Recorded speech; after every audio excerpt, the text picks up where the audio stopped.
I think there's a reason why people are doing stories now. They're doing the 30-second Yes. uploads. Even Snippets. YouTube is doing it Yeah. now. So even They want it down under 15 seconds. Yeah. That's Oh, really? What, yeah, that's They the want new Dude. standard. Under 15 seconds is the standard across social media. So It's crazy. I mean, I'll say my attention span is terrible too, but like, man, it's getting to the point where like, yeah, things are just you only can hold people's attention for like a second, or Yeah. they're just like, oh, I- next and on to the next. And I'm the same way. I'm a victim of it too.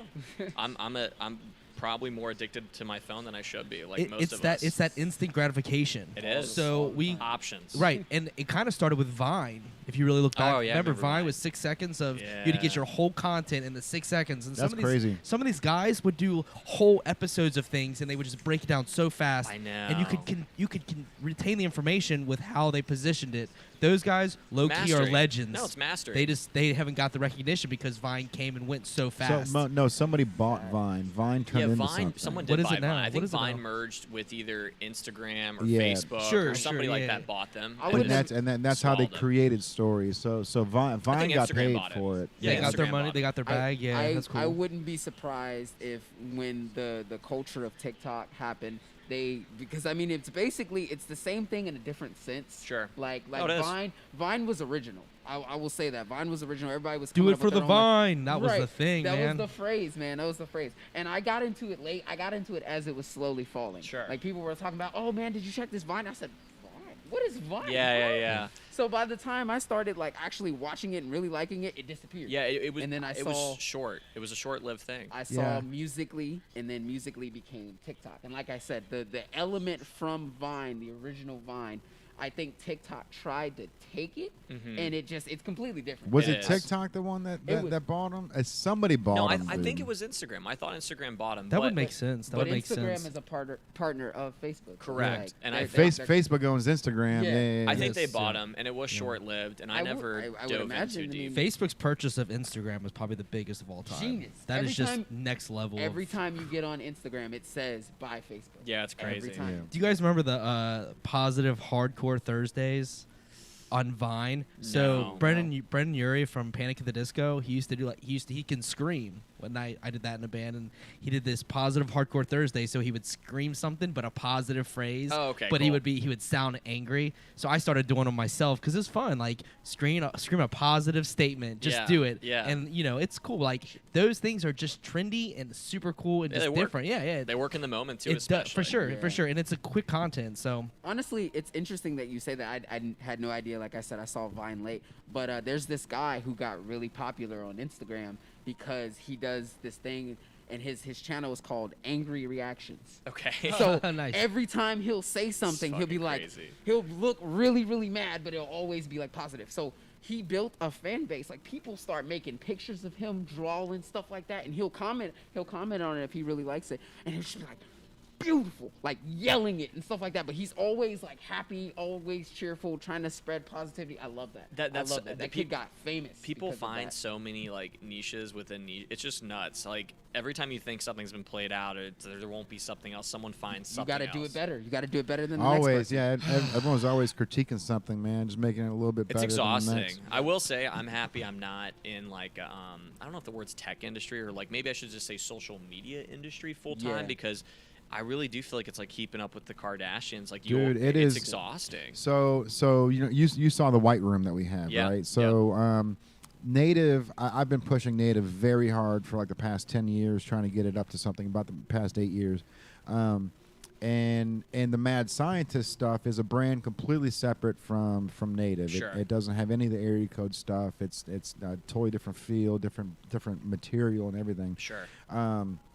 But I hid it inside the store, and I had this mentality of trying to keep it hidden from the world, almost like like a Catch Me If You Can, or if you can find it, you can have It's it type exclusive, thing. yeah.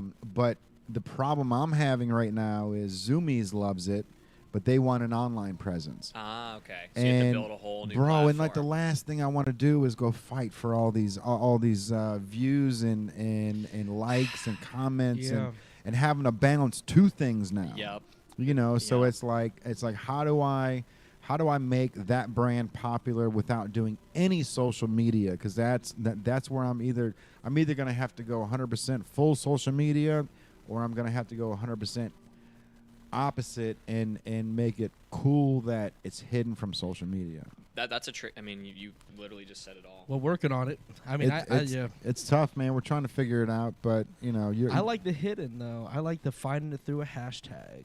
The only way you can find it is through a hashtag. So that's what we're finding out is like the hashtags are really the kids are using it a lot, man. You know, the TikTok and everything, and if you've got a spot where somebody can actually take a photo, they're taking that photo, man. So the fact that we just talked about the photo thing real quick, have you been to the new bar in Cincy, Somerset?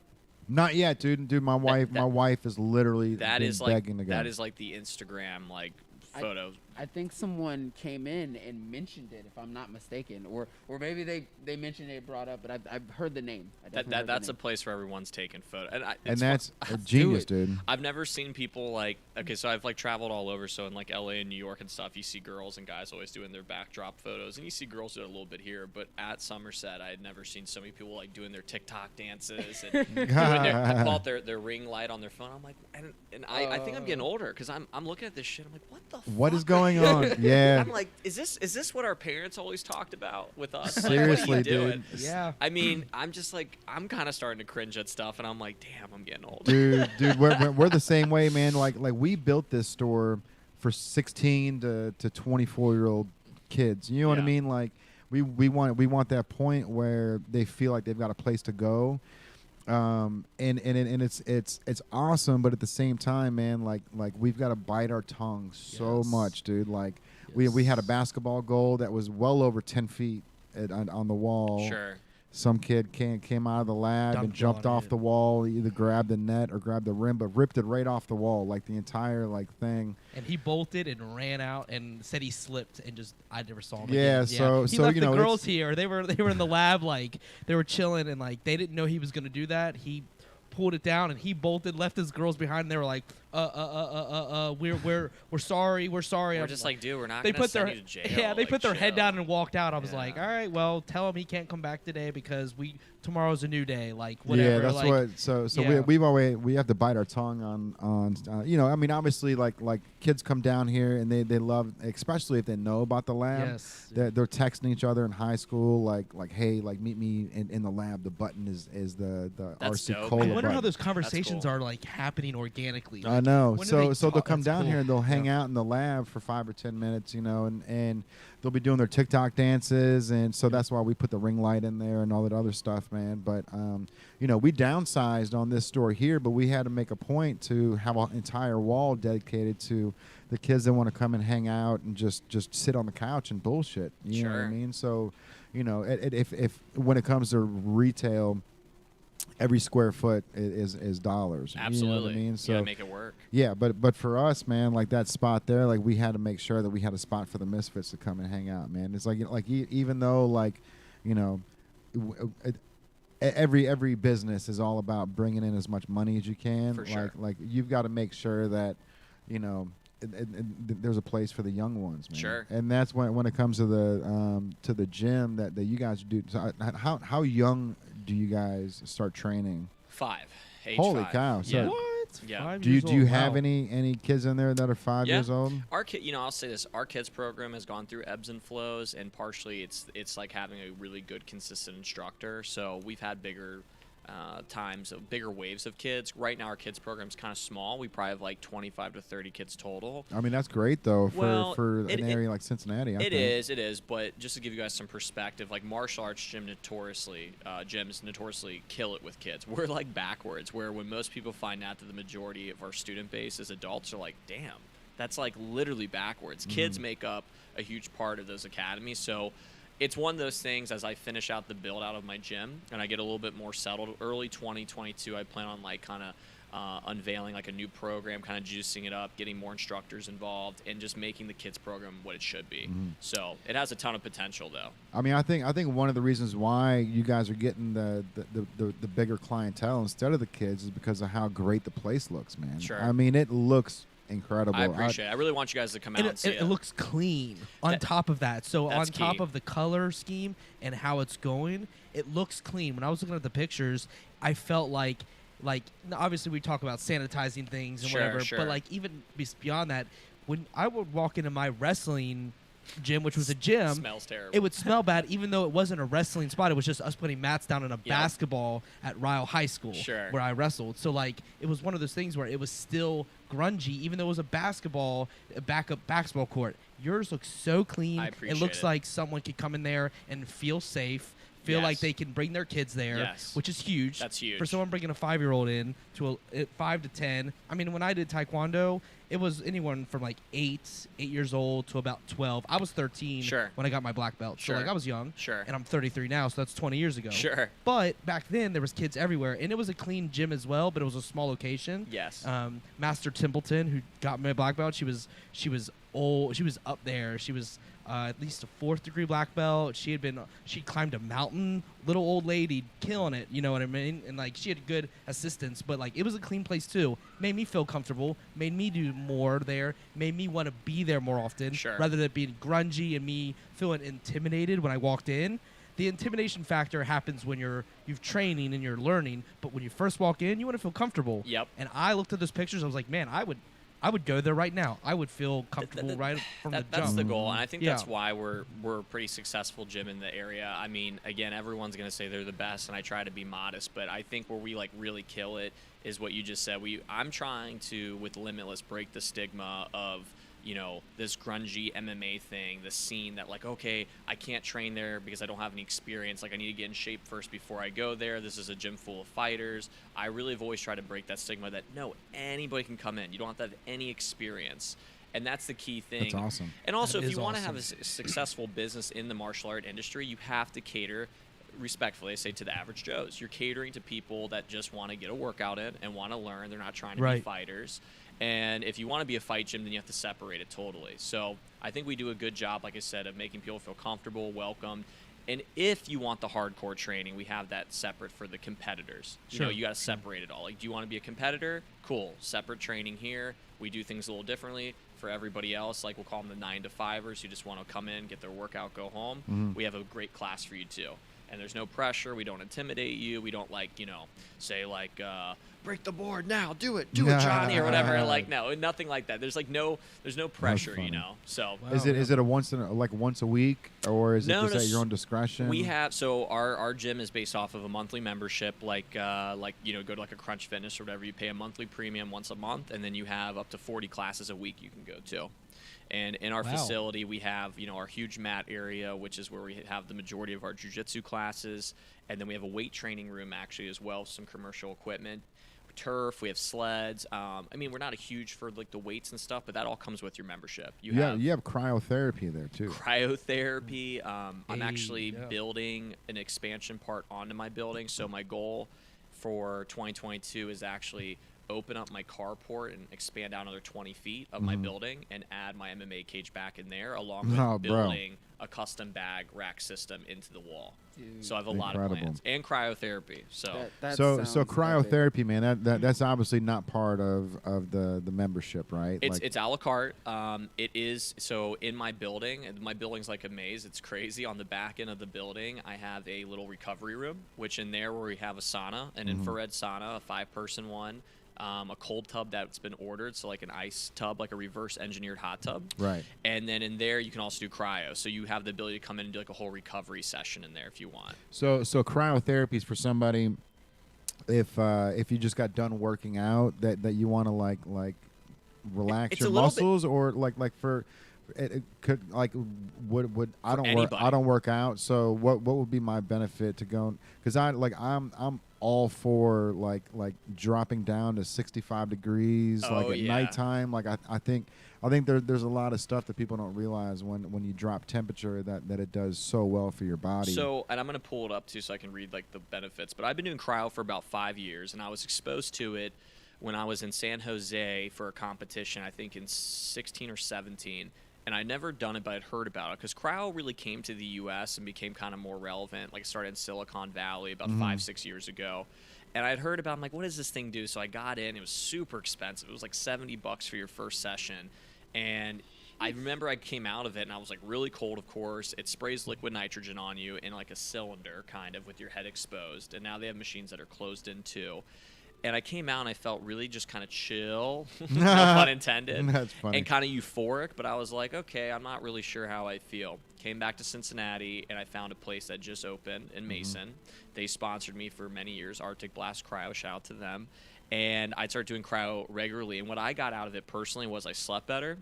It helped with recovery, aches and pains. The big thing is inflammation. So we know now through science that inflammation is the root cause of most disease and illnesses and ailments. So if you can eliminate inflammation to some extent, it's going to help speed up recovery and help, lower the chance of injury, things like cancer, all these things. It's Right. research just shows.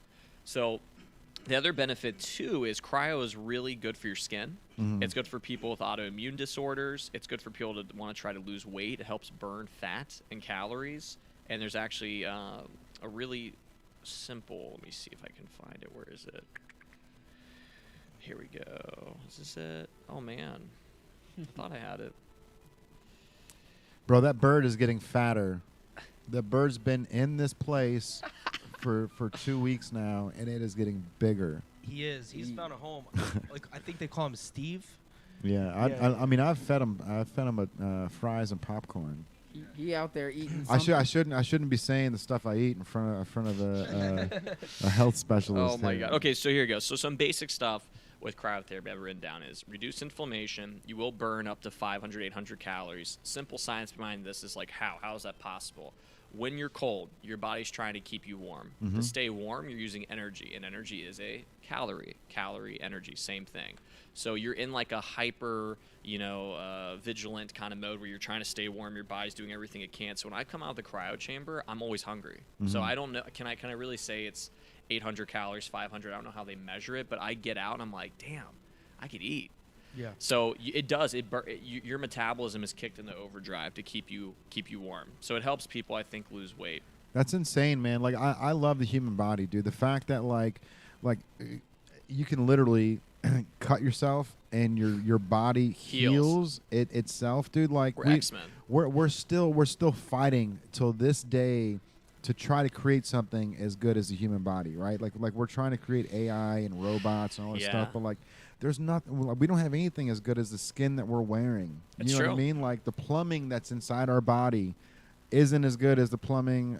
I mean, it's better than the plumbing that we're installing in Right. homes. It's magical. I mean, literally, like the human body, the human existence. I mean, all that stuff. That's a whole other thing but it's incredible. I mean, like 150 years is really about the time span that we've really been like messing with, the potential that the human body has. I mean, we've been around for a long time, but about 150 years was basically like when we started learning about medicine and the human body and all this stuff. And like, I really think cryotherapy or lowering the temperature of your body is going to be one of these things that they're going to realize is going to create longevity of your life. Wim Hof, Wim Hof is a great example.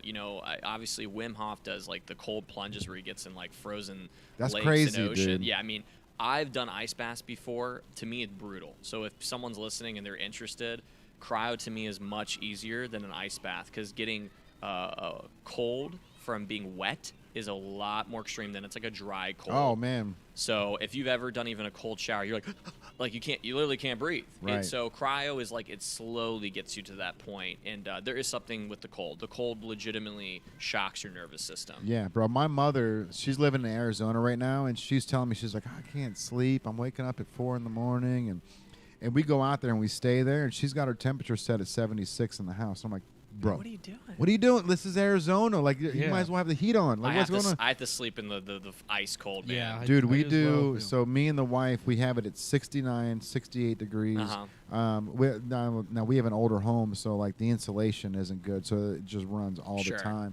But we have a fan on top of that. We were talking earlier about having that noise or circulation, Uh-huh. like to even like be able to Yeah. sleep. But I'm the same way, man. So when my mom came and stayed at the house, we kept the temperature at 68. She tried telling me to turn it up. I locked that shit, didn't let her do it. She slept till 10 o'clock 10 a.m. And I'm like, this is what I'm telling you, dude. Like being cold helps you somehow. Like I don't know how. It does, yeah. There's cold shock proteins and heat shock proteins, and your body emits them when they're kind of put into a more like, obviously not when you're sleeping as much, but when you're put into like a shock state. So like heating your body up in like a sauna has benefits, and also cooling your body down like in an ice tub or ice bath or in cryo has benefits. I've done an ice bath before. I would do cryo. I don't know if I could do an ice bath. I think Well, you guys should all try cryo. I've never done cryo. I've had the machine up and right now for probably a little over a month, and I probably ran over 100 people through it. And everybody who's skeptical, this is my joke. I always say, you will feel some type of way because you will have some. I always ask, how do you feel? People are like, it's hard to explain because you feel very. What's going on, fellas? What's up, guys? But yeah, no. I'll 100% come down there, Yeah. and I'll bring the video cameras, man. Yeah. I'll be right there. Yeah. Yeah, you guys would like it. And I think you'd sleep really well. You'd feel really chill, and it would be an interesting experience for you guys. Is it enclosed? How is your head's exposed? Okay. And there are ones that are enclosed, so you won't get claustrophobic. And Sure. It's 3 minutes. I wouldn't be able to do the claustrophobic. No, you wouldn't Yeah. be. It's 3 minutes, and you can get out at any time if you don't like it, and it gets down to negative 220 degrees Celsius. It's only 3 minutes long. Only 3 minutes long. Holy shit! But you will come out and feel some type of way. That's crazy, dude. I am ready to do it. Let's do it. Let's make a day of it. Let's go. It sounds. Yeah, no, we definitely Yeah, need to let's come go. down there and Absolutely. bring the cameras down. Yeah. All right, man. So you got some world championships going on. That's what's happening. Yeah. So And I'm sorry, I did see a video where you were saying that you want to become Cincinnati's first Brazilian Jiu-Jitsu world champion. You got it. Right. Yep. So is this part of your 5-year plan? I mean, so you're just 29. 29. Almost 30. Yeah, I'm about to cross over. So is that Best time of your life, right? So Honestly, right now, Seriously. things amazing. dude. 30s are great. So when I turned 40, the 3 weeks before it, dude, I started having like panic attack. Not panic attacks, but like my wife was like, "What is going on? Like, what's happening?" And I'm Yeah. like, dude, like, I'm turning 40. Like, I remember Lots of my dad's reflecting. 40th birthday. I remember how I looked up to my dad. I'm like, I'm not even close to where I want to be at 40. But once it happened, once 40 got here, I'm like, I'm good. Is that the same way that you're feeling at 30? Because what you're doing, there's a time limit on it, right? Yeah. I could be Sean Stussy at 55 and still selling T-shirts. You know what I mean? No, I mean, dude, that was a great. The way you said that was perfect. You phrased it brilliantly. And yes, I've always, in the last couple years especially, I have seen myself like on a timeline. Like I see like the clock ticking, especially in the last 2 years because of COVID, because we all lost that time as an athlete. That's crazy. I That's lost. crazy. I lost a full solid year and a half of competition. And so when I came out of it, I had like that revelation where I woke up and I'm like, the clock's ticking. Yeah. We got to fucking go. So this year especially, I've been on fire. I've had the best competitive year ever. I'm right now. You're giving me goosebumps, bro, because it's making sense, because the body that you're in now wasn't the body that you're in 18 months ago, right? Sure. Sure. Time is always moving. When I see your 30-second videos on Instagram, like the moves that you're doing on the mat, and like, bro, you are getting fucking big. Like I've known you for 10 years, and I wish I was and for the past 8.5 years, I felt like you've always been this clean, like clean cut, good looking guy. But in the past year, you're putting on muscle. You're putting on. It's like that your time is coming. Like Yeah. you're like that it's time for people to know the heartthrob. I have to make it happen. Yeah, I mean, the reality is, like you said, is for an athlete, I realistically know for my sport that I'll probably be at my prime from about now until probably about like 33, 34, and then it's probably going to start kind of slowing down. The nice thing about jiu-jitsu is you can compete in those competitions forever because they have age divisions, so I can always compete in like the older man division as I get older, and I can do that forever. But to really get the steam going and really get the momentum and make it happen, like to be the best, to be headlining big events, it's got to be now. For sure. And so I feel that. And so for this year especially, I'm now going into the World Championships, which is next month, October in Dallas. the #1 ranked guy in the world. So I'm the #1 ranked guy in my weight division. Really? In jiu-jitsu, so black belt, middleweight in the world. So Wow. I'll be the #1 seed. Congrats. On I mean, October yeah, what? October 7th through 10th. So Damn, I are we worked. gonna have to fly to Dallas to You see this, dude? You should. I've been to Dallas. Let's go. Yeah, So let's go. this is like essentially the Olympics for my sport, and so every year, you know, I've not every year, but most years I've tried for the Worlds, and the only year I ever got close was in 2015 when I was not a black belt yet. I was a brown belt. I got bronze. That was the closest I got. Outside of that, I'd probably tried 3 or 4 other times and never medaled. This year, I just told myself, like we talked about, the clock's ticking. I'm not gonna get this time back in my life. Right. It's time to make shit happen. I mean, that's crazy to think because when COVID started, it's like, okay, let's deal with this, and then 18 months later, most of us think, okay, life's getting back to normal. But for people like you, 18 months is 10, 15, 20% of your career. Could be. Eternity. It's so much of a chunk, especially if you're fighting. If you have like 6 solid years, that's what 2 years almost of a whole period of time where it's just training.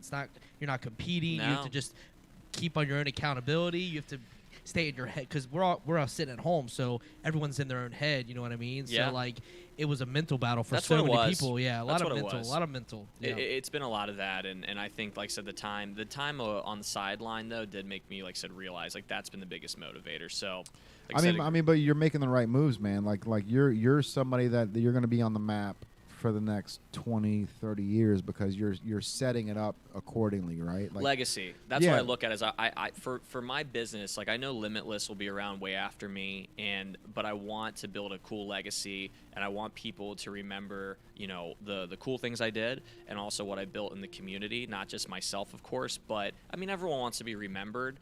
But I want to be remembered for positive things, but also the biggest thing that I've always wanted, my #1 goal, is to be a world champion. To me, that is the Olympics for what I'm trying to accomplish because we're not in the Olympics. I want to be remembered as not just like Robbie was a great business owner, a great instructor, he helped the community, but selfishly that Robbie achieved that goal to be a jiu-jitsu world champion. That's my dream. So in October, this is a possibility. You could be a world champion at before 30. Before 30, and that also part of one of my personal how goals. Insane is the that? timing is crazy because I turned 30 November 9th. The World Championships is October 7th through 10th. So this could be a great way to end my 20s and solidify myself as the best in the world in my weight class. And that's the dream. I do have a question. Yeah. So I'm looking at your shirt right now. You can put the camera on him. He's like, it's not a good shirt. I can do I better. like the I was shirt. kidding. I love it. I love it. I love it, bro. What made you put Muay Thai on it? So this, sorry. So You know what I'm saying? 'Cause we it's have pretty specific. We have Muay Thai as well, which is kickboxing. So most of my shirts always just said Limitless Brazilian Jiu-Jitsu and Fitness. This is the logo. It has multiple colors, of course, but we just did an actual specific one for the Muay Thai guys in my gym. Okay. Because our Muay Thai kickboxing program is also huge. Sure. So we have a huge awesome. Jiu-Jitsu program and a huge striking program. So you guys actually like specialize in Muay Thai. Yeah. That's awesome. So most I people noticed just that earlier. I was like, "What's Muay? Like, where's the Muay Thai focus at?" Like, it's big. Because we were trained on it a little bit when I was younger, and I Sure. didn't really fully understand it because I was a little kid, like Sure. 13. Like, what is Muay Thai? What is like Greco-Roman? I understood that, whatever. Sure. But like, it was just Muay Thai. They came out and they're like, "This is the future." Sure. And I didn't understand then. Now, older, you get Yeah, it. like but, kickboxing, right? yeah. Exactly. It's awesome that you guys are doing that kind of thing. That's like next level, man. That's cool. When That's cool. I think of Muay Thai, I think of Vega, bro, from Street Fighter. Okay, I was gonna say I thought you were gonna say Jean-Claude Van Damme. No, Vega. Yeah. Yeah. That's it. Yeah. The man's ripped. It's Yeah. crazy. Yeah, bro. All right, man. So we're definitely gonna have to try the cryotherapy. So we'll get down there for that. Do you have more than you got one tub? One chamber, but 3 minutes you just pop in and out. And the gym's still being built out, so like in the months to come, beyond that room will be more aesthetically cooler. I'm doing a bunch of renovations, adding showers, doing a bunch of cool stuff. But the gym is open and operating, so anybody who wants to come by and see it can come by, see, try a class, sign up, whatever. Dude, I can't wait to come by just to see what you did with a funeral home. I know, it's because crazy. like People my think dude, I've always wanted to buy a church. Sure. Right, and turn it into a home. My wife is like, no, like it freaks me out. I can't do it. Like I wouldn't be able to live there. And I'm like, I'm pretty sure like they like church these things on the way out. Like, Yeah. you know what I mean? So I'm very superstitious, to be honest, and so I get like spooked really easily. Like I'll get spooked by stuff even if I tell myself I'm not. And the funeral home thing was the weirdest deal how that all came together. But ultimately, I like have had nothing weird happen in there, which is nuts. I wish I could tell you guys a story like I came in. Is there a basement there? Is there a morgue? There's yeah. you got a morgue? No morgue. Okay, So okay. all they would do there was have the services, and they would prep the body a little bit, but no morgue, no cremation there. Cool. So essentially, again, you just come and have the service there, and that was it. Right. But this is crazy. The only crazy thing that did happen during the closing period was I was getting tons of inspections on the building. And the agent we worked with wasn't the greatest, to be honest, and they were still operating during the closing process. And we came in one day with my engineer, or my architect, to just do a general walkthrough, and the agent for the building's like, hey, you don't want to go in the main room. That's where you see, like, the clouds and everything. I said, why is that? She's like, there's a body in there. I said, Oh. No, there's not. She goes, no, I'm serious. Like, you can look, but I want it. So I open up the double doors, and there's literally a casket centered where they would have the service. The chairs are out, and the casket is open. There is an open casket with a body open during a business exchange. I was so upset because it's just disrespectful, obviously, to the deceased and to the family. Good for but you. we were doing Yeah. business, and there was a fucking dead body open. And I get it's a funeral home. I Right, get right, it. right. But still, Business we are as usual. We are Yeah. literally closing on a building, and you have an open casket right here. So that was pretty wild. That's the weirdest thing that's happened in there. We talked on camera where I lived before, Yeah. and I actually lived next door to a funeral home Uh-huh. in Covington, and it really wasn't used a lot, but it was used enough when they would have them. Man, it was just it was odd because I'd take my dogs out in this little yard, and they would be. And there's the hearse. Yeah, they would be like sitting. Yeah, they would be there, and they would be having the worst day, you know. And I'd be like, I have dogs, come pet my dogs, whatever. So The nice thing Yeah. about my building too is it was only a funeral home for about, I think, like 7 or 8 years, and Yeah. prior to that it was like a laundromat, it was like a leather repair shop, so it didn't have like a long history, like 100 years of like a funeral home. It had been Right. multiple other things. Sure. So that made me feel better too. And but no, I was spooked, and now I'm just like, it's just business as usual. Next to where I Yeah. lived, there was a guy that actually like maintained it, and he lived upstairs of it. So I wonder his experience of living in a funeral. Well, I have home. 2 apartments Yeah. attached to the property too. Oh, do you? Oh, shit. So Okay. yeah, I'm renovating. They're part of like phase 2 of my build out. So I'm gonna have Good 2 for you, really bro. See nice. longevity, man.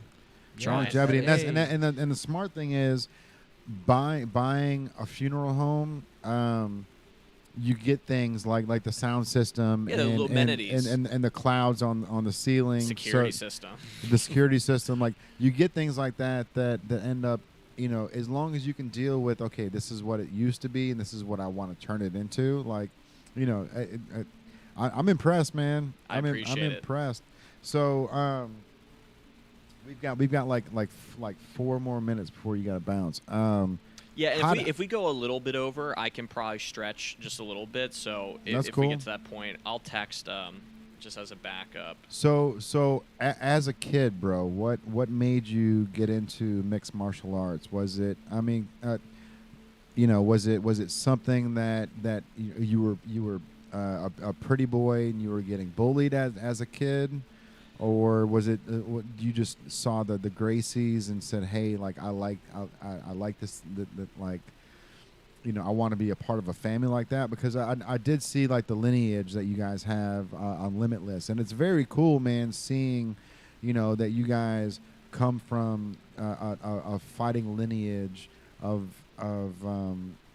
these legends, right? Sure. That you know, that you're carrying on their traditions and you're carrying on their, because like the Gracies, for instance, what we were saying when he lost to Matt Hughes.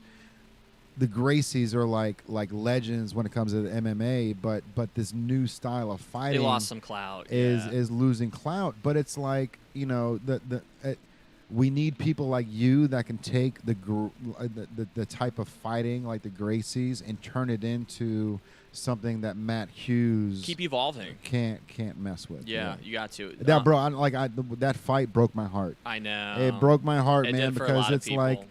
you know, like I remember UFC back when you had to fight 3 times in one night for the championship. Like I remember like these dudes were just getting, like, by the time they had the third fight, their face was already bruised and bloodied. That was and barbaric. beat.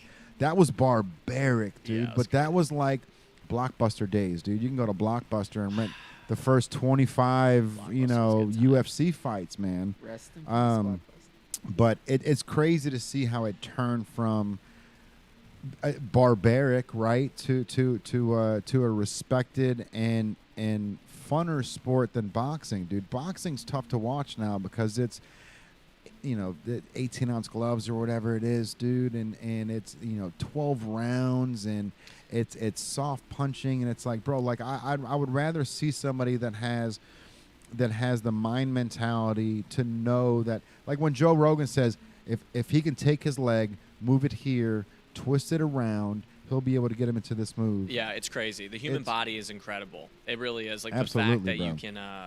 you can do the things that you learn from jiu-jitsu and martial arts and subdue an attacker, an opponent, anything. It's incredible. Like, It's amazing how the mind works. So, like, when we'd wrestled, there was ways to bait them in. Yeah. And I was always a tripper. I'd get their leg, and I would just, like, throw my foot right behind them, and they would fall back, and I would trip them or something. Yep, I throw my legs in, and I would be off to the races, and guillotine or whatever the case may be. But like the human body is incredible. Yeah, the mind and the human body, Yeah. because the mind reacts naturally, and if you can trick the natural reaction to someone, that is just. It's just next level. You're just like, I know you're going to react this way every time. Because it would happen every single time. They're like, coach would be like, tap his head. He's going to pull his leg forward. Just tap his head. We like, call jiu-jitsu especially like human chess. And like you can Yes. look at martial arts kind of like that in general.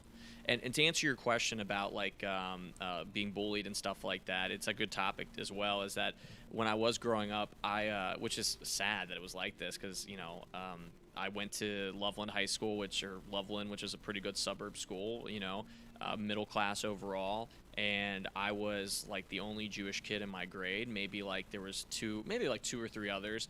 And also it was just a very traditional white kind of Christian Catholic school overall. It's what the demographic was. There was a few black kids, a few Asians sprinkled in, but we were all targeted. Like literally, if you were different, you were targeted. And it's unfortunate that like, however kids find out that you are whatever you are. But so I was verbally bullied a lot. Oh, Jew this, Jew that. Everything was like, you're a dirty Jew, you're a stupid Jew. Everything was just always fault. It was just stupid, though. It was stupid. It was so ignorant. Insane, dude. Like, and the worst part about it is these kids don't even know, like. You don't know better, but it stems from home at that age.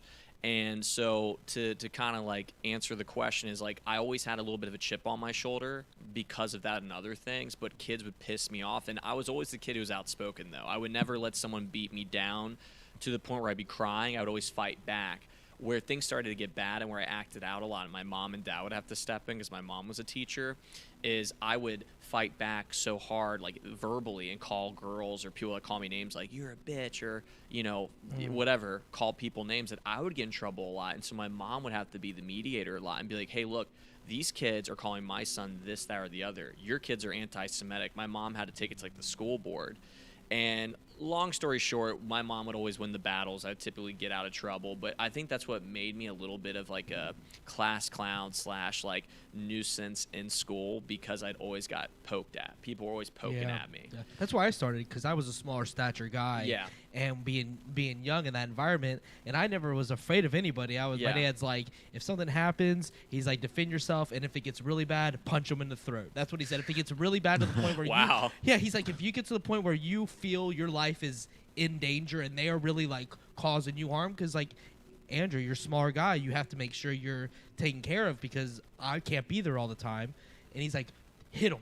And he's like, if they're really hurting you, you should do it. So eventually I got older and like, hit the high school age, like 13, 14, 15. And I started getting a little more mature. I got in Taekwondo, got my black belt, became more mature. And he's like, now you know what you're doing. And then I joined the wrestling team. Sure. And it built so much confidence in me. And then I'd have to resort to anything dramatic, like that, whatever. But like he would be like, if you get into a situation where your life's in danger, you have to defend yourself, and you may not even know what's happening until they're there and they're ready to knock you out. Because, Fighting is scary, and I'll tell you that's one of the reasons why also I wanted to do mixed martial arts and get into it, because it scared me. And one of my biggest fears in life was being in a true fight, like a real altercation. And I think the fear and wanting to try to conquer that is what like sprung me to where I was. I mean, every time I would step in the cage, especially when I was younger, in my teens and then early 20s, I was scared, and I was always facing this demon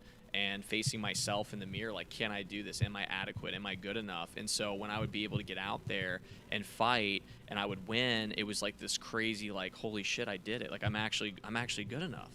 And now as I'm finally, kind of getting into that, I'd say the tail end of my peak or of my athletic career, because I think I really am hitting my peak, is now the fear is not so much there. Now it's the confidence. Now I'm at that next phase in my life where I'm like, I can do this, and I'm deserving of what I'm going for. Yes. I'm better. I've worked harder, and it's like the years and years of experience. It's finally paying off. It's still excitement, but you're not as terrified. Like that little boy is probably still tucked down there deep down inside, but that little boy doesn't come out as much in terror. Like, can I really make the walk down the runway? Can I really get into the cage? Can I really do this? Now I'm like, I can do this. I believe it. Yeah. That's got to be a crazy feeling, man. Like because we see it from a TV's perspective, right? We see the person coming out of the tunnel, walking in, and then getting checked and making sure everything's good, and then getting into the ring, and it's like all we're thinking is like, oh, I would love to be playing this song at this moment. Yeah, right. You're like, if I would, I could have knocked him out. If I would have hit him with that jab. Yeah, dude. But like thinking, that's classic. Yeah. Thinking like put yourself, like when people say put yourself in my shoes, It's right? hard. It's hard. Like to do like that. try to instead of saying put myself in my shoes, like look through my eyes, like as I'm walking out, try to imagine the crowd screaming, right? And like you're in your head. Like you said, can I make it out to the ring? Can I make it? Can I step into the octagon? Like there's moments that are like so terrifying before you even get punched in the fucking face, bro. Yeah. Like, dude, people will surprise you. Like I was honestly one time I was on the school bus. I'll never forget this. And this kid came up to me and he's like, "Yo, Andrew. We have the same name. There can only be one Andrew in this thing." That's and he very slammed my classic head kid against the bullshit. window. Slammed my head against the window, and I could just think of my dad, like, what would he do in this situation? This kid is not letting me up, and they just kept going at me, and I was like, dude, I didn't even do anything, but I was smaller than him, bigger kid, and he was like, I can just do it, and like obviously I don't condone throwing a punch at someone's throat that can obviously hurt someone, but like surprise them, get them like. I'm not sitting down to your bullshit. Like, I'm going at you. So I would go right at him, and he eventually respected me, and he was like, man, like, you actually, all right, man, all right, that's cool, it's cool. Like, I got you. But, like, at first, when they want to come at you, people will throw everything at you, and they won't let up. And they will, and kids are ruthless, as we know. Kids are ruthless. So they're uneducated, and they're in the process of growing up, and they're bigger than you, and they will assert their dominance. Yeah. And I think you teaching 5-year-olds, we go back to the very beginning, and 5-year-olds you're teaching them discipline. The biggest thing too that you learn outside of by the way, I can, if we need to go further, I have some time now. I got one of my guys who's gonna at least start my class or teach it if I need to. So but I think besides learning the actual techniques, the biggest thing you're learning is how to be cool under pressure. It's beyond confidence, but what you learn from martial arts is how to be good in pressure situations. And meaning, don't panic. When you're on your back, for example, and you got a guy who's twice as big as you and he's mounted you and he's smushing your face, it's just a training environment. So you're obviously not like life or death. But when you do that repetitively every single day for months and months at a time, years and years on end, if you end up in that situation, you learn how to handle a stressful situation. Yes. And same deal with striking. If you practice hitting the pads, hitting the bag, sparring people, you learn how to handle stressful situations. And you said it well too, the majority of people that you would get in a true altercation with in real life, you just got to handle that initial barrage. Every person who's going to come at you, 9 times out of 10, what's going to help you get through that is just weathering the storm. Because most human beings naturally, especially like men especially, right, big, small, and different, if you hit me right now, throw a punch at me and I don't see it coming, or you just land clean, you can knock me out. I'm not invincible. And that's the biggest thing that martial arts teaches you, is that you're not invincible. Everybody thinks, oh, if I'm a fighter, bullshit. A true fighter, a true athlete who's done this sport for a good part of life knows how vulnerable I am. I'm not invincible. Right. But Yeah. again, you're learning how to be cool under pressure. And yes, if I can weather that initial barrage of you throwing haymakers, or I step left when you step right, and I get you fatigued, that's when the true skill and everything that you guys would like visualize comes to life. That's when you're like, oh fuck, and I take you down, subdue you, whatever. But most guys and girls have a good fighting chance the first 30 seconds of an altercation, because so many things can happen. Right. Size plays a factor. Do you hit me with something? Does a guy come behind me? So that's the reality of martial arts. We're not indestructible. We're not invincible, but we think differently. Weather the storm. Yeah. It's about teaching someone technique. Like, you can be bigger than a person, and I'm way skilled than you, so I'm gonna take you down in 3 seconds. And that can done. happen too, you know. Sometimes it's like who moves, you know, who pulls the trigger quicker, right, in real life. But you know, you always try to avoid those confrontations and issues. But when I have ended up, I've been very fortunate. In like 15 years, I've been in like one actual scuffle, and it was in college. And outside of that, I've been in a lot of verbal altercations that have fortunately ended and been defused, or a friend comes behind and grabs somebody and is like, get away from him, and they always keep me out of trouble. But 9 times out of 10, where fights are starting to begin with guys, it's always a crowd. There has to be a crowd of people to gas them up, pump them up. And you can feel when things are shifting in like the verbal argument, where like one guy's starting to back down and he keeps kind of pressing.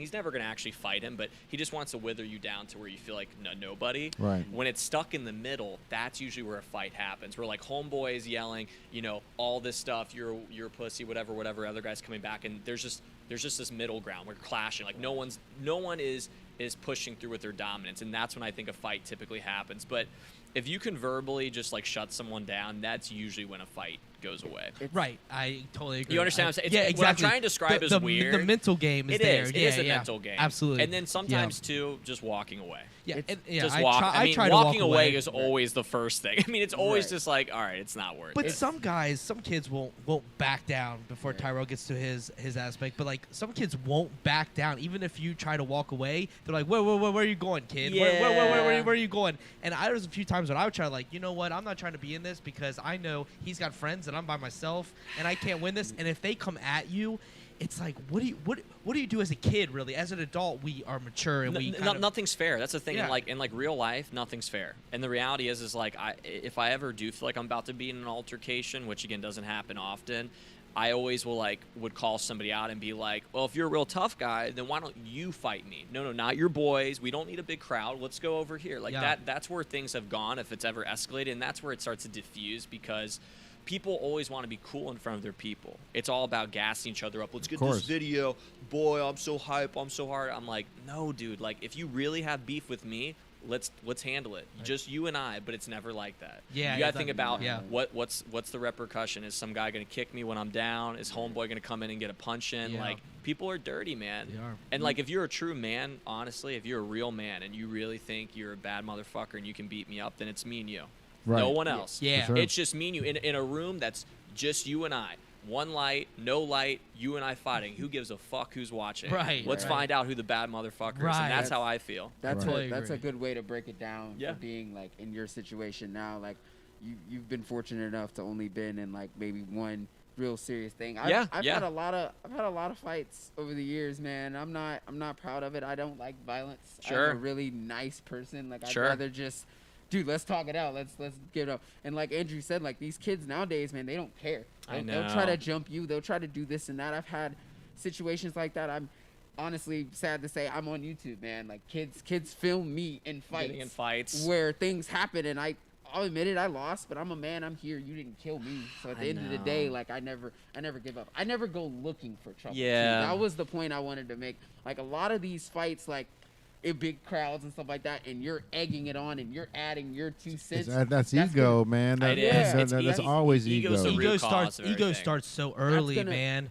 That's It's gonna so get early, you. yeah. That's gonna get you beat up. That's gonna get you messed up. And it in the long sucks run. because it's never fair. Like what you said, like whether you're getting beat up or you beat somebody up, like 9 times out of 10 in like a real life altercation, it's never fair. It's never an even playing field. People always No. jump in and like, you know, even if it could have been a fair fight, someone always wants to just be the guy to get a lick in. You know what I mean? Right. Oh, I got you. Or Right, someone right. throw. It's bullshit. It's never Yeah. fair. That's why in my line of work, I always tell people worst case scenario, but always try to avoid altercation at all costs. Because, like I said, the biggest, baddest guy gets hit with a beer bottle from behind, or guy just comes up and hits him in the back of the head, and he's dead too. That's all it takes, man. I had a friend in Alabama. They were out celebrating somebody's birthday, and one of the guys started hitting on the girlfriend. Classic. It's always a girl too. And they got into a fight, and the guy punched the guy that was hitting on the girl, and as he fell back, he hit the curb, died. Oh my God. Now this guy, which I don't know the guy that punched him. I knew the girl who it was her birthday. Now her boyfriend is in jail for manslaughter for somebody that he doesn't even know, that just came in and tried hitting on his girl on his birthday, dude. That's fucked up.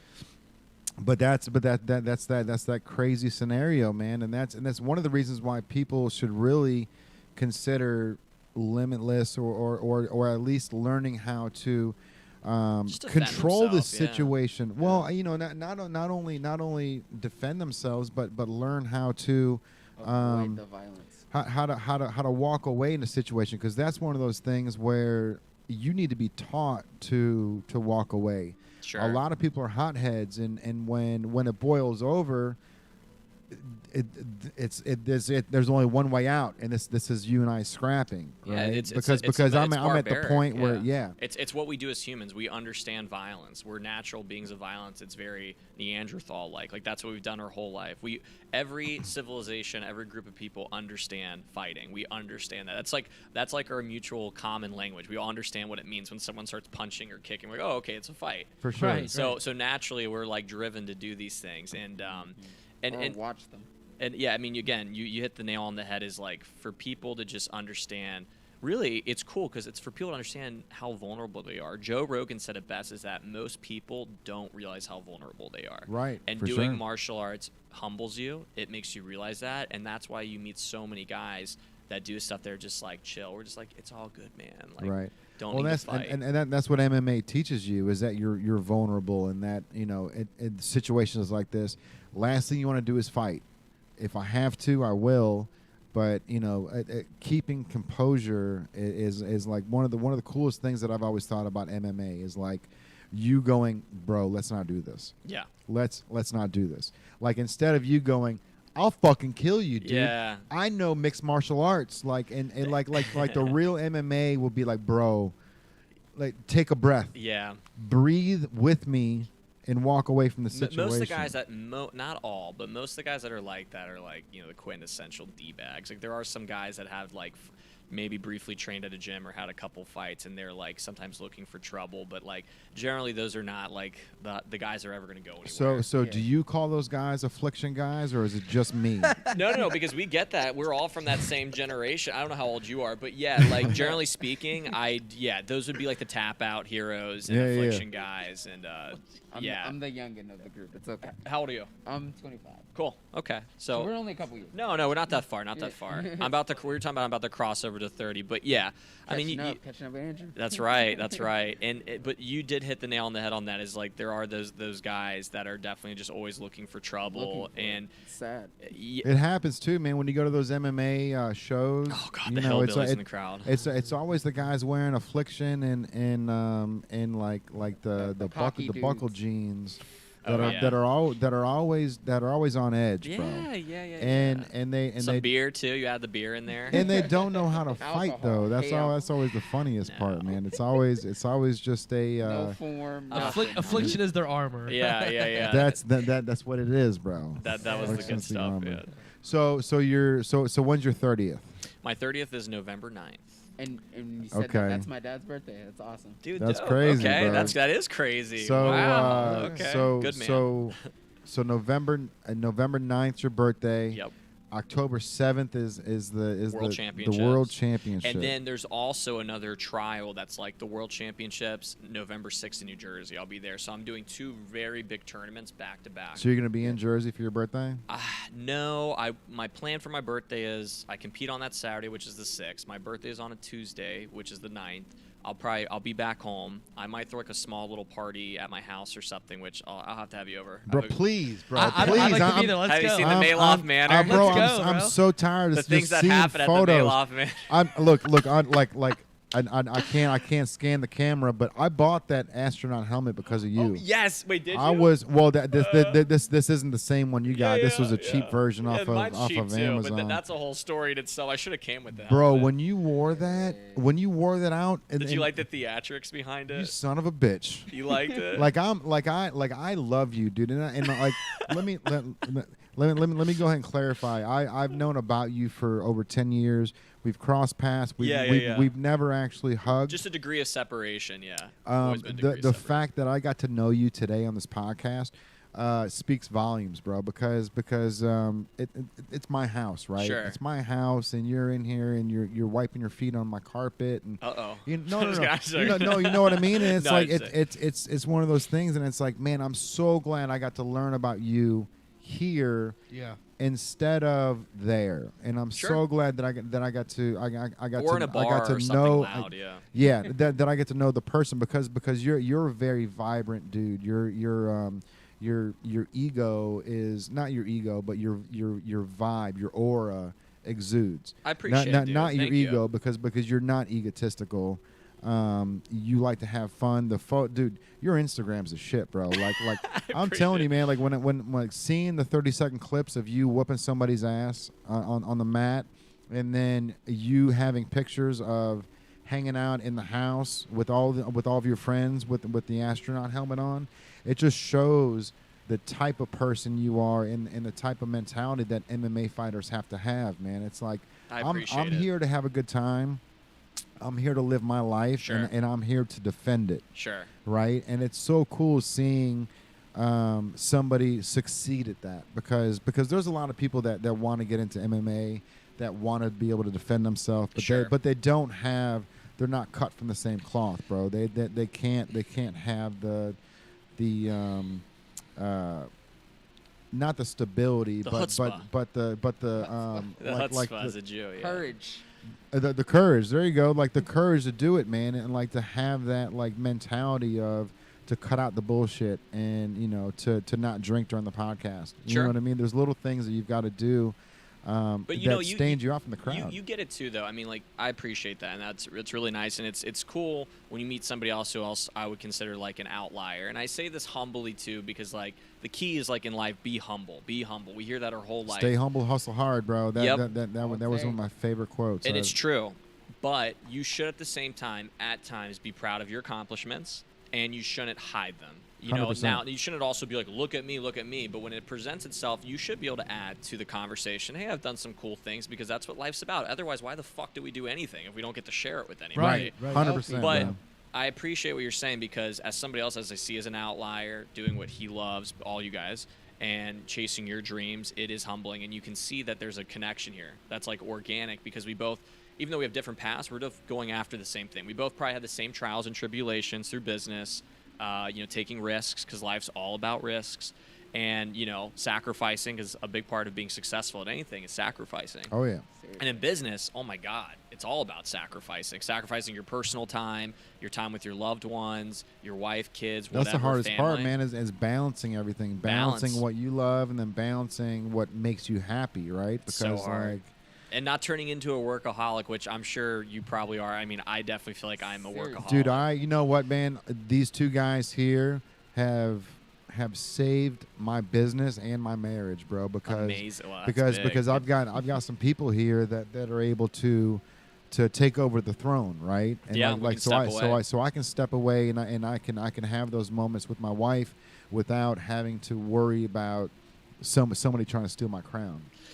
Yeah, you said it well, and I think I'm still like what you just said. I'm still trying to figure that piece of my life out because I'm currently don't have a girlfriend, and I'm not married, and I don't have kids. So for me to really get to that next level, you did tell me about a nice little overseas oh boy, piece.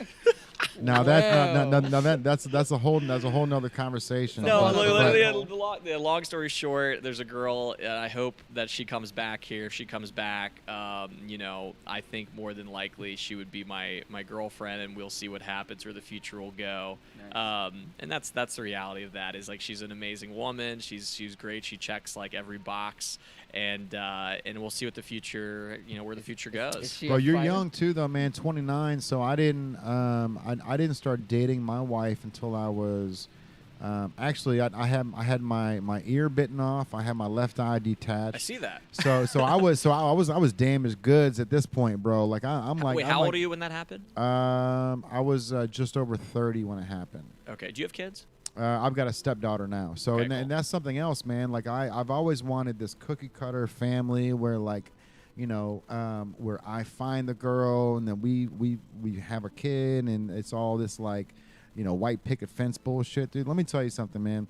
There's nothing cooler than marrying my wife and her already having a daughter. Yep. Because I've already got this connection and I've got a mini version of my wife that runs around the house. Sure. And it's the coolest thing. And it's like as long as I can have one kid with Kaylin, You'll be happy. my life is complete, bro. Sure. You know what I mean? It's Absolutely. Yeah. it's just one of those things, bro, where like but I didn't find her and I was a used car at this point, bro. Like I'm talking ear bit off, left eye detached, I'm wearing an eye patch. Like actually at the time my eyeball was just white. There was like my pupil went Can white. I see this or do you not? Yeah. So it's Oh wow, your eye looks. it's in What? there. It's in Definitely looks normal. lights are out. So right is now. it a prosthetic eye or It's is it, real. It's the real eyeball right now. are you but totally blind? I'm totally blind in that eye. Yeah. Wait, can you pull it up again real yeah. quick? It looks incredible. But you had like tons of surgeries and procedures. Yeah. He's trying to get views right now because no one gets to see this. But the problem is up here, I've had 5 eye surgeries. So like, there's like a bunch of like fucked up stuff up here. But it looks really good. I'm just well, I'm impressed. it's still the real eye. Yeah. But the Is it possible at all to ever get sight in that eye again? so I actually, ironically enough, my wife works for an eye surgeon, and his main focus. It's a is- find a way. is to take out the eyeball. So that's what his job is, which is really cool. If you've got a retina specialist, they focus just on retina, not the eye. Every single day, I've got glaucoma. Uh-huh. I've got Pressure I've got builds up. I've got a scleral buckle wrapped around it. So basically, a zip tie is sewn into my eyeball that also has the knot. So when you pull a zip tie, it's got Sure. that knot sits right here on my eye. So when my pressure builds, it sits on the orbital bone. Oh God, no, yeah. Which causes crazy pain. Tons of pain. But I went to go get it taken out, and as he was doing, the standard like light things to see if I can see, I saw something, but it was so minute. It was basically it was like a movie where if a car was like 100 feet underwater and the headlights were still on, you got this like real quick like spider effect of lights. That's what I saw, and I was like, oh shit, I saw something. And so he was like, look, dude, like There's hope. there's something here where in 2 years, they're doing bacteria regeneration or something where they can actually regenerate your retina from behind your eye. Wow. So he's like, if you can deal with the pain for a couple of years, they might be able to fix it. Wow. And so with me, it's like I just wanted to get it taken out. I wanted the glass eye, but once you have one eye, you get really worried, man. When I'm playing with my dog, you know what I mean. At that point, like Wow. I've only got one eyeball left, so it's not like. So there's a chance. No, that's wow. So Wow. there's a chance that I can get my vision back. And the craziest thing to think about that is Do you hold on to that hope? Like, is that something you 100%. think about every day? 100%. Yeah. Because I only see one dimension. So I like walking downstairs is so tough, dude.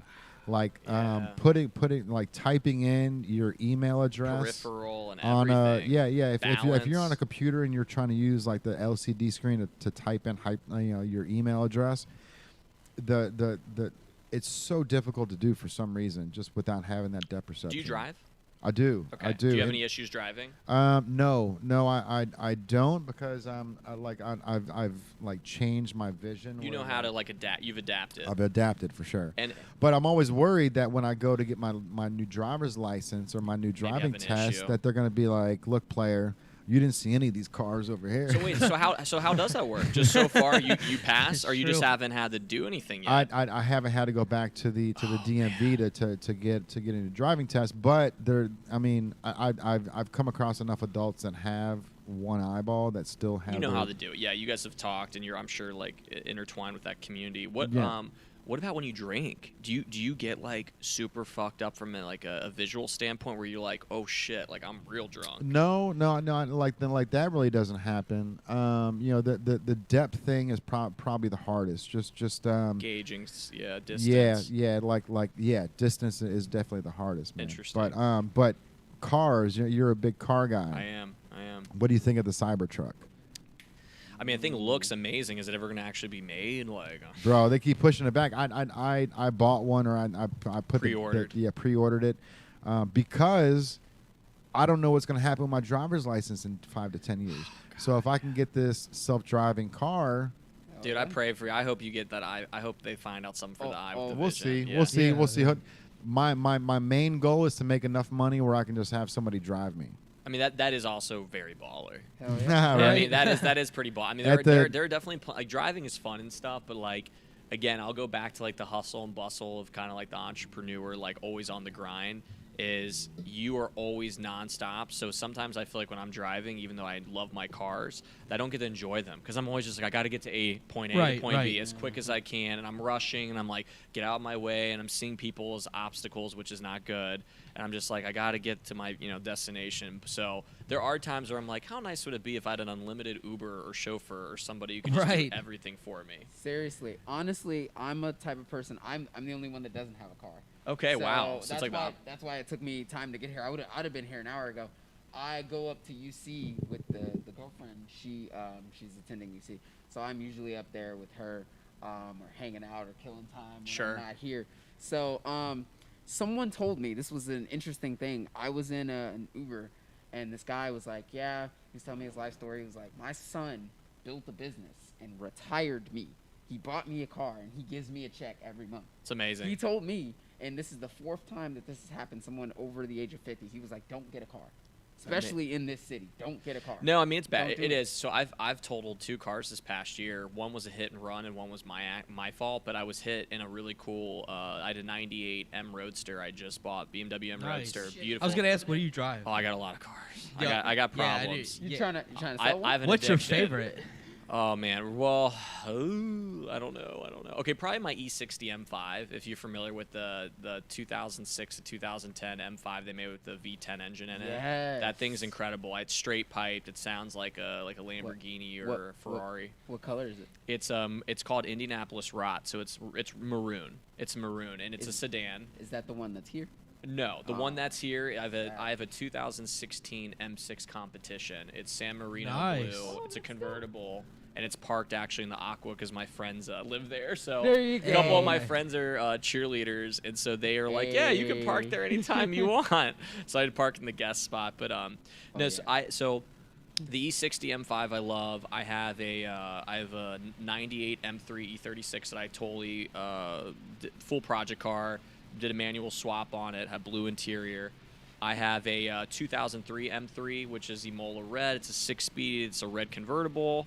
I have a what else do I have? Shit, I have a Hummer H2, which is a work vehicle. It's wrapped. That car's wrapped. It's just like a tank. And then I have the I just sold a 99 M3, and I have the 2016 M6. That's like my cool car, my boat. It's like a Grand Tour. So you got to do me a favor. I have a motorcycle, Yeah, that's awesome. but I never ride the motorcycle. Too dangerous. You gotta do me a favor. I've always wanted to like I don't even want to drive the thing. I just want to ride in a Hummer. Oh, fuck yeah. I've sat in Okay. one before. I've taken Hey. pictures. Now, and stuff like now that. it is an H2. It's not an H1. Yeah, no, that's But it's fine. not an H3. The H3 is like the H3 is like a joke. Like, I why'd don't- you get the H3? Yeah, that's what I'm saying. No, you're H3s. definitely right. Yeah. But the difference between the H1 and the H2 is It's one's for like civil. It's like Yeah. a civil vehicle, whereas the other one is like not for bulletproof. Yeah, I mean, I've never driven an H1, but like it doesn't have any of the modern amenities. Like one is for like seriously military grade. That's what an Yeah. H1's for, and the Right. H2 is just for Driving. civilian life. Yeah. Driving. For sure, bro. I've always wanted to just ride in a Hummer. Like, Anytime, man. That is the dream. It was funny too. because 2004, 2005, 50 Cent in the club. That's it all day, baby. It's funny too because the guy who told me, the last guy who told me not to get a car, he has one. He has one of the first ones ever built. Yep. It's still camo, military grade. Bro, you bulletproof, all can that buy you can. Well, I don't know if you can now that you they still left get all of relatively them. cheap. You can get a two. You can get a two for cheap. I don't know about the one as far as like the military equipment that has attached to it, but the twos, I see them all the time. Bond Hill, downtown. There's literally a dude. He owns a barber shop or something in my area. He drives his all the time. He's got the rims on it. It's really nice. And I'm like, it's cool. I don't want one. No, specific, I got that. but I got just it. want to ride in it. I got it purposely because it was a great vehicle to attract attention. Advertisement, yeah, bro. it's a business vehicle, There and you so I go. wrapped it. That's why I that's one of the bought reasons it. why I'm getting the Cybertruck. I bought it during the pandemic. I got it for super Smart. cheap, and now it's worth like literally double. No joke. Dope. When they unveiled the new Hummer H2 electric that's coming out or whatever that Yeah. is, the value The of my EV, Hummer, that thing's nasty, bro. my Hummer literally doubled in value. That's That crazy. truck- My Hummer from when I bought it a year and a half ago is now literally worth twice as much as when I got it. It's That insane. electric truck, I'm not gonna lie, I don't care for electric cars. Like everybody wants the Tesla and stuff like that. Don't care at all. I saw the video for it. that And Hummer. wasn't it LeBron James who did like the voice of it or something like that? Somebody big, somebody famous. But the truck, it just looks so dope. I'm like, let me drive that. It does. It's like the future, like you said, the Cybertruck and electro bright for so many different industries. So yeah. a Cybertruck in a nutshell would be awesome. Yes, if that comes to fruition in the next year or two, I'm ready. I am so excited just to see what it physically is going to look like. Right. Because So and that that's and that, the key. And that, What will it actually look like? And that was my thing, bro. Like I'm 40, so I'm a DeLorean lover, right? Like, oh yeah, that's it. Like that's like your DeLorean. That's my DeLorean. Yeah. And that was one of those things where like, and it's a shame too, bro, because you're a car freak. Enthusiast, So, yeah. Enthusiast. so That's you've what I got was so gonna so say, you, so you've got DeLoreans that 10 years ago were worth $8,000, Yeah. $6,000, Oh, it's- and all of a sudden somebody found a warehouse of all these DeLorean parts in some other country. There was a whole warehouse full of DeLorean parts. So now these DeLoreans are worth 25 to 30 grand because now there's parts to actually fix them. Yeah, interesting. At the time, 10 to 15 years ago, you weren't able to do anything replace, with them. because that was the whole thing about DeLorean was, we've got a stainless steel frame and body, and then we just swap out the parts. Yep. If something goes bad, pull it out and put a new one in. Yep. But your stainless steel frame is still going to be good to go. So, that's crazy to think that, like I said, 15 years ago, they were only worth so much money, and now they're worth 6-7 times what they were. The car market right now is insane. Like my goal for 30 was to be able to get, and it was like a big goal. If I could, purchase a Huracan. I really wanted a Lamborghini Huracan. Oh that my was my dream goodness. car. And Is. It is my dream car, and I've done the right things from the car buying market where I've gradually bought a car a little bit more expensive every couple of years, so won the bank, because nobody comes outright and just buys a $200,000, $150,000 car. Most people don't, Unless they can. But the way you do it correctly, if you really do want to build up to like a supercar, is you gradually get a more expensive car, so the bank sees that you're responsible, you can make your payments, there's like a strategy to it. So I've kind of been on that trajectory to where, like, okay, I'll get to a point where, like, maybe I could afford one of these cars. But the market right now, like a Huracan is up, or a Ferrari is up 20-30% more, which is about 20-30 grand more than what it was pre-COVID. So it's like such a stupid time to How? buy a car. Yeah. Dude, it's insane because supply. crazy. So the factories in Italy. Oh, supply and demand. Factories That's in Italy all it shut is. down. So Ferrari Bro, shut down. that's all you had to say. Lamborghini shut we're, down. we're having the same issues on a smaller scale when it comes to Hey. hoodies and Oh, anything. garments. anything Yeah. over 7 or 8 ounces, we're having major issues with. And it's Yeah. because Factories are shut. yeah, like even if they do come over from overseas, they're sitting on the coast yards for 45 days in these shipping containers, waiting to quote unquote de-COVID.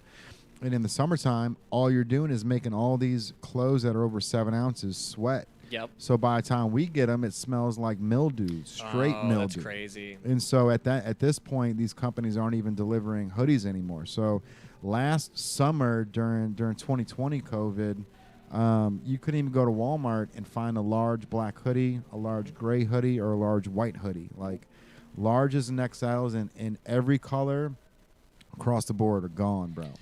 It's nuts. It's crazy to think that like something like this could have such an impact on everybody, bro. The whole world. Bro, Everything. Chipotle doesn't have beans.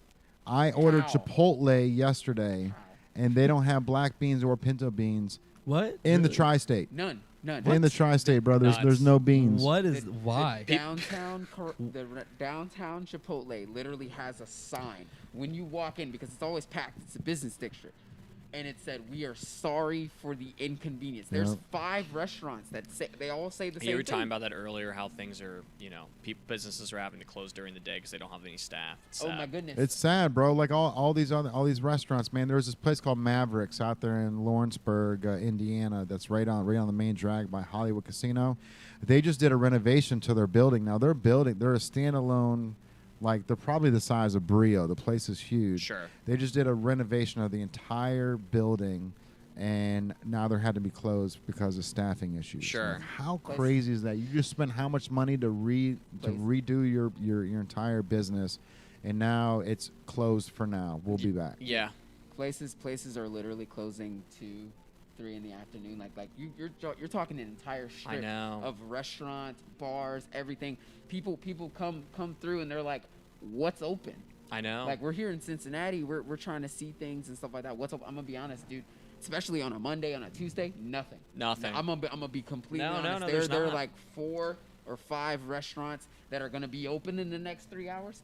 The rest of these places are closed. No, and there's no late night food there's anymore no, either. Yeah, there's no late business. night Bro, That, it's like- interesting, isn't it, that late night is kind of like non-existent now? That the fact that like you can't, because they're Until the weekend now. Yeah. right, Yeah. exactly. Until But the late weekend, night is just Saturday. not like around here on the levee. Everything's closed by 9. Yeah. I think 9 o'clock, that so- I mean that could definitely be a reason why there's a shortage of DJs lately too, man. It's like, the DJs that are around town, they're used to performing from 10 o'clock till 2 in the morning. Yeah. Now it's got to be like a 1 a.m. a 7 to 10 thing, Yeah. because by 10 o'clock all these places are closed or Yeah. dying. So They're booking DJs 9 to 1 a.m. I mean, Johnny B just had his retirement. That's my boy. Johnny There B. you go. Hey, That's Shout what- out to Johnny and B. that- Shout out to him. Happy and- retirement, and man. That was Yeah. one of the things we were talking about. Yeah. Yeah, and that's Love Johnny. it's a growing pain, bro. Because you talk about it, it's like Johnny B's at the top of the food chain when it comes to DJing, man. He's been on the board since he was a teenager. He threw that party that was like basically Yeah. the that was awesome. like Project the X. And the Project field. X party, Yeah. yeah. yeah. And he's been on the board since then, and it's crazy to see that, like, because of COVID, the party scene has come Yeah. to a point Gone where it's like, stale, man, gone like I'm nothing, gonna yeah. figure out my Right. next route. So they're booking till 1 a.m. They're not even booking until 2 a.m. anymore. The bars are trying to like empty the chamber earlier. It's kind of it's an interesting dynamic that we've gone through this whole year of just reforming what the social scene is. Sure. You know what I mean? Sure. Like, It's been a weird. It's wild. But new been places weird. have popped up. They're adapting and they're evolving, and now we're you got sitting, to, bro. Yeah, you, yeah. you got to pivot, Absolutely. man. You got Absolutely. to pivot. gotta You got to adapt and adapt. overcome. adapt We got or a die, crowd out bro. here right Evolve. now, though. We got a crowd. All right, Robbie. So Yeah, I do actually have to wrap it up. in, So in, Absolutely, in, yeah. in 5 years, when you're 35 years old, 34. and, Okay. Oh, at 34 and a half. At 35, where's Robbie Maloff? Oh God. 35, not 40. No, You're right in between that cusp of the 30s and 40s. I know, Driving man. that Because Lamborghini, that's probably. you're hopefully. because you're saying you want to retire. You're going to retire. Well, I think by then, then, right? I mean, we didn't talk a whole lot about today, but I want to at least do about like 3 to 4 professional MMA fights. That's what I have probably about left in the tank for fighting actual MMA in the cage. I'd like to win a local, championship. Is that where most of that happens, or is that like when you fight these MMA championships? So for MMA shows, this next one's in Dallas. So for MMA, which is the cage fighting, I do those fights have been local in like Northern Kentucky. So I'll probably do a couple there, and I'd like to fight in Saitama Super Arena in Japan before I retire in like a huge arena in Asia. Yeah. Which I'm still on that trajectory, so I do believe I will do at least one big MMA fight, whether it's in like a Bellator or like a one-off show like in Asia or something. I think that will happen. Outside of that, 5 more years, I think I'd be done fighting MMA for sure. I'll still probably compete in jiu-jitsu, just not at the same volume I am now. And it's really hard to say beyond that. Like, will I have a family? Will I have kids? I don't think kids. Like, I think maybe I'd have a girlfriend, wife, fiance. So hard to say. Business-wise, I think the sky really is the limit. So it's really hard to say because I'm still in this like new kind of car phase where I've just gotten to my building. I'm just now building it out. Like, how far it can really go. But I humbly say I think the trajectory is only up. I For only sure, think it's bro. going I up. think. And I will say the last thing is, on a personal note, my goal would be in the next 5 years to be able to have a house somewhere else, ideally by like the beach somewhere. I think I'll always keep my Cincinnati nest egg. This will always be home because this is where like That was a question. my business, my money is, and all that. But I think having a house somewhere else down the road, whether it's like Florida or California, probably not California, but somewhere that's affordable. I'd love to have another home somewhere. Yeah. So since Cincinnati is the home for you, so this As is of where you wanna right be. now, I think this is my nest egg, and I thought about it many times in my early 20s, leaving and starting fresh somewhere else, and I'm so happy I didn't. Me too, bro. I think if I would have Respect it. left, I would have gotten rid of everything I built, and what I've built right now is so strong, and I love my community, and I love what I do. I'm just blessed to do the what I do. community is huge, bro. Because I grew up in Chicago. I lived in Tampa. There's something about this area. There's something about Cincinnati, and something about the people that are here. There's so many places that they want to see you fail, and for some reason, Cincinnati, there's such a tight knit that everybody wants to see you win, right? So it's like. I'm really hoping that the people that tuned in today that didn't know who Robbie Maloff was fall in love with you because you're an awesome person, bro. I appreciate it. And the fact that you fight for a living is crazy because you're such a loving dude, right? So and that's the crazy thing is like you're happy-go-lucky. So the I appreciate it. So the fact that you got to literally fight for your food blows my mind, man, because every time I see you, it's always a happy moment. You're always blessed to be in the position that you are, and I think that's the reason why you're going to go a lot further than the people around you or the people that you look up to is because of the fact that you've got this mentality, bro. You don't have a chip on your shoulder. You've got longevity. I appreciate that. You're trying to change the Maloff family tree. Sure. And that's the difference between us and them is knowing that I'm not in this for me. I'm in this for us. I'm Sure. in this for I want to be the great granddaddy that changed the family tree that Sure. has the spot in Dallas and has a spot in Cincy. Sure. And I wish you nothing but the best, man. I love you. I'm a fan I of you, appreciate dude. it, dude. Like seriously, man. Like I've seen you grow, and just within the past 2 years alone, I've seen you grow into the man that you're going to be for the next 20 years, bro. And that's not the guy walking around with the girls on his shoulders anymore. It's the guy walking around holding the kid's hand, showing this kid the path and how Sure. to become a man. Sure. And that's incredible to see, dude, because there's not many of you left that want to lay the path for the kid. Sure. Everyone's out for themselves these days, and that's the big problem. I appreciate it, man. And I'm learning that was a big shift, The shift is that what you just said is like seeing what the future really is, and it's not all about you. And early in my career, but rightfully so. When you're a teenager kid, you don't see anything. You got blinders on. Oh, bro, it's all me. It's Yeah. all me. And I've there's been times where I've been real selfish in my career and in my business, but I definitely in the last couple years have definitely like pulled back and been like, this is so much bigger than me. You gotta be selfish. You gotta be selfish until you can see the bigger picture. Yep. Because without it, there's no blueprint, man. And I'm starting to really, see that. And so it's exciting, man. Life is exciting, right? It's never ending. So For sure. How many guys you got on the team? So on Limitless. we have like member-wise, we have a little over 300 members. Holy And, cow, bro! And Wow. And you're accepting more right now. yeah. Yep. So if no somebody limits, baby. so if Nice. somebody wants to join Limitless, do they just hit you up on your Instagram? No, Do the they go to easiest way Limitless? actually is I don't mind if people message me because every week I get someone who messages me about the gym. But the easiest way to just get direct information and just like come into a class is either to call or email the gym. If you just look up Limitless BJJ, people find it on Google just like they'd find you. They can click on the website. They can email, like you said, directly on there. They can fill out like a form for a free class, or they can call the gym. And I have a general manager, office manager, who like sets up all the times and will get you Dope. set up, bring you in, and do a free class. And that's how you start. You come in, schedule a free class, see what you think, get a tour, and decide if it's the right fit for you. Incredible, man. Yeah. And it's also, you got like a on your bio on your Instagram, it's right there as well. So if you just go to Robbie Maloff, the Hebrew Heartthrob, I Yep. think it's at the Hebrew Heartthrob. Is that Yeah, what it is? yeah. And then the gym on Instagram where we post most of the content, and Facebook is just the at Limitless BJJ, and then the new business Limitless Cryotherapy. People can follow that as well. I can't wait to try that, man. I'm Let's I'm go.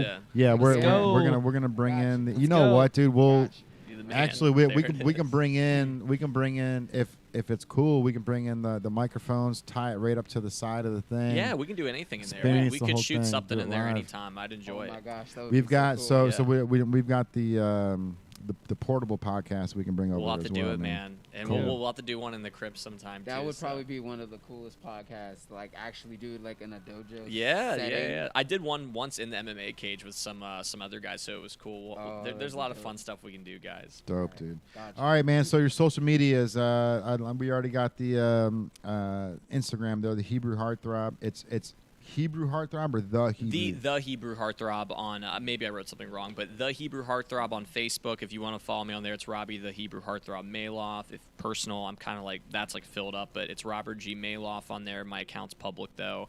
I am on LinkedIn. I don't really get on there a whole lot under Robert G Maloff. It's the new move. that's- LinkedIn's the new move, though. Is Lin- it, Lin- is it the Lin- new move? I don't Yeah, even Bro, know. Yo, anymore. I can't keep LinkedIn's up. always Shout out to Gary Vee. He pushes LinkedIn, Okay. and LinkedIn is the where it's at. So I It's did- man. always yeah. a just in So- case to me. I got to Yeah. get back on LinkedIn, but I am on there. Twitter I don't really use, but I have a Twitter, and then Instagram is probably the easiest way to communicate. You know with me. what's funny? I'm in the same boat, bro. I've got Twitter, and Twitter's tied into my Instagram. Yeah. So every time I post something on Instagram, it goes to my Twitter. But Sure. I haven't checked my Twitter in probably 3 or 4 years. Sure. I could have 100,000 followers on there and wouldn't even know, bro. Like, Yeah.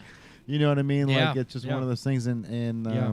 For real. there's getting to be too many social medias Too much. out there. And like I said earlier, man, it's like the last thing I want to do is add another one on. But you know, if Zoomies is asking, we're gonna have It's to provide. it's bro. made for everybody though. I mean, social media is interesting because some people really focus on Facebook. The younger generation's on TikTok and Instagram. Snapchat's still around. That's more of a communicative thing. I use Snapchat a lot because it lets people know what's going on in my daily life in the moment. But I mean, Facebook and LinkedIn are opposite spectrums because LinkedIn is a business aspect and Facebook's more your social, but they both tie in. And social media is such a powerful tool at this point in time and life. Honestly, the world is been sitting at home, so social media was everyone's go-to. Sure. And we've gotta we adjust. We adjust as humans. We learn and we grow. We adapt. And LinkedIn is where your business is happening, and we recognize that. And you have a business. We have a business. So I mean, it's something that's important. Twitter is where you can throw your thoughts down really quickly and whatever. But I mean, at the end of the day, social media is important, and you understand that as a fighter and as a business owner. Sure. So Sure. yeah, man. I feel like you're doing a great job. I Your appreciate photos it. are great. Everything's clean. impressive. Your stuff looks great. I appreciate it. Dude, you're doing an awesome job, man. I You're really doing appreciate it. awesome. Same yeah. to you guys. It was Yeah. great to see the shop for real. Awesome, man. Appreciate Yeah, it. dude, I'm really glad you got a chance to come in. I can't wait to be a part of Limitless and stop down there and Yes, try sir. that cryo. But in the meantime, dude, so October you're gonna become the world champion, It's the plan. This is and the then year. we're gonna have you back on Yes, sir. Oh yeah. around Halloween so we can talk about that win, brother. Let's do it. Yes. All right, man. Appreciate I'm it, really guys. glad that you're Thank able you. to be a part of this, dude. I love you so Thank you. much, man. Yes, Thank you so much, and we'll see you again. I'm actually going to end it on the on your little clip again. So Let's do it. if you guys are still paying attention, we're going to end it off on the Heartthrobs Bachelorette.